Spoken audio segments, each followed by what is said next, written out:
Hey guys, it's early morning and we've had a little bit of a lull. We've got a few extra hours on our hands these days waiting for more work to pile in here, and I figured I'm going to tackle something that's been a pain in the ass, or at least a bit of an eyesore since we started this lean improvements, and that's this corner of the spray room. We made some big changes.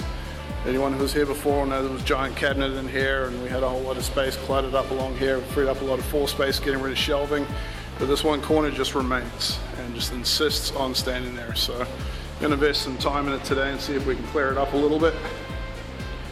A couple obvious problems. So we've got this little strip of plywood down here, a little platform. As the spray room floods a bit every now and then, you can see there's a piece of reclaimed veneer over there that's been sitting in a puddle.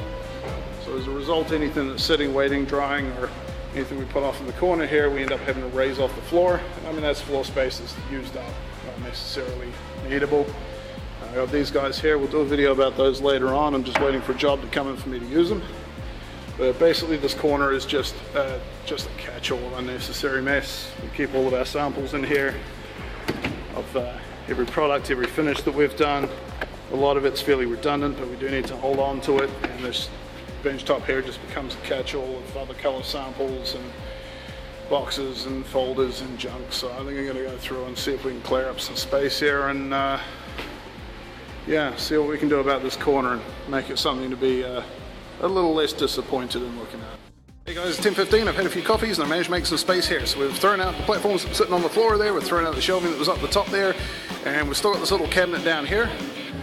Thankfully, due to making all the space in here in the last couple of months, I managed to find homes for everything that was sitting originally up against that wall there. The shelving unit, of course, now is in the Ladson dumpster outside. So all that's left is this little cabinet, which is full of old samples and things that we have to keep, but it doesn't have to stay in here because we don't access it a lot. So Art's going to try and find a new home for that sometime in the near future to clear out the last of the floor space. And I mean, there was some 2x4 screwed in the wall here with racks and other bits and pieces. So we just cleared out everything that doesn't need to be here. And I mean, ultimately, there'll be one other big patch of bare floor, one other space void of the monuments of waste and shit collection. So yeah, it's been an eyesore for a while. I'm kind of glad we could deal with that. Have a good one, guys.